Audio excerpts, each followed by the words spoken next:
ఈ మధ్యకాలంలో ఎక్కువగా వినిపిస్తున్న పేరు జెన్‌జెడ్. ప్రతిపక్ష పార్టీలో భారత్‌లో కూడా జెన్‌జెడ్ ఉద్యమం రావాలని అంటున్నారు. చాలా మందికి ఈ జెన్‌జెడ్ అంటే తెలీదు.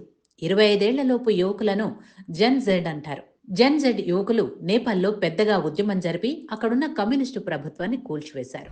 అప్పట్నుంచి మన దేశంలో కూడా జెన్‌జెడ్ ఉద్యమాన్ని రేకెత్తించేందుకు ప్రతిపక్ష పార్టీలు విశ్వ ప్రయత్నాలు చేస్తున్నాయి. సూడో సిక్కులు, దేశ వ్యతిరేక సిక్కులు ఆ ఉద్యమాన్ని తీసుకురావాలనే పట్టుదలతో ఉన్నారు. ఇందులో భాగంగానే ఓట్ చోరీ అన్న నినాదాన్ని కూడా బయటకు తీసుకొచ్చారు.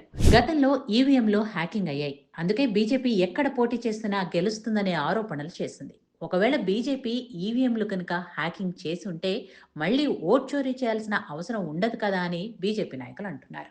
ఓట్ చోరీ చేస్తే 400 పైగా సీట్లు రావాలి కదా, వచ్చాయా? తమకే ఇలాంటివి చేయాలనుంటే ఇతర పార్టీలతో పొత్తు ఎందుకు పెట్టుకుంటామని కమలం పార్టీ నాయకులు చెబుతున్న మాట.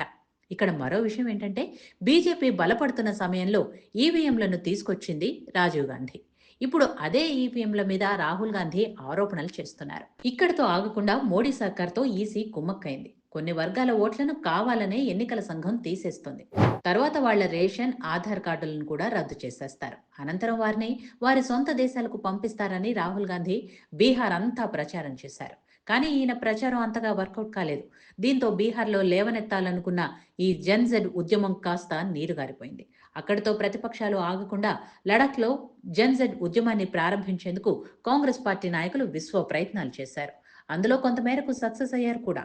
ఇక ఈ లడఖ్ విషయానికొస్తే ఇది కేంద్రపాలిత ప్రాంతం.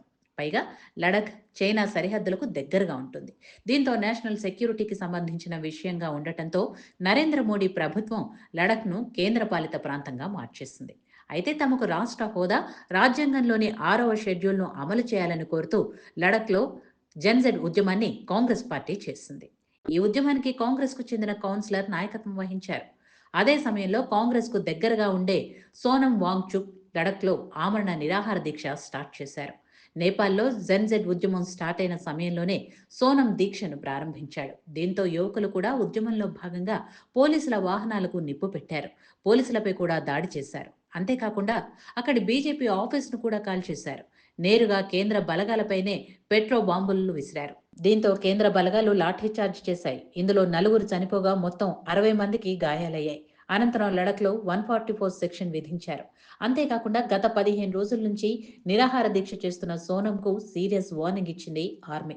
మర్యాదగా దీక్ష విరమిస్తారా, లేదంటే దేశద్రోహి కేసు పెట్టమంటారా అని అనడంతో సోనం వాంగ్చుక్ తన దీక్షను విరమించాడు. జెన్‌జెడ్ ఉద్యమకారులు సంయమనం పాటించాలని సోనం పిలుపునిచ్చాడు. మొత్తం కేంద్ర బలగాలు ఆధీనంలో తీసుకున్న లడఖ్లో ప్రశాంత వాతావరణం అయితే ఏర్పడింది. 48 గంటల్లో జెన్‌జెడ్ ఉద్యమాన్ని తొక్కిపడేసింది కేంద్రం.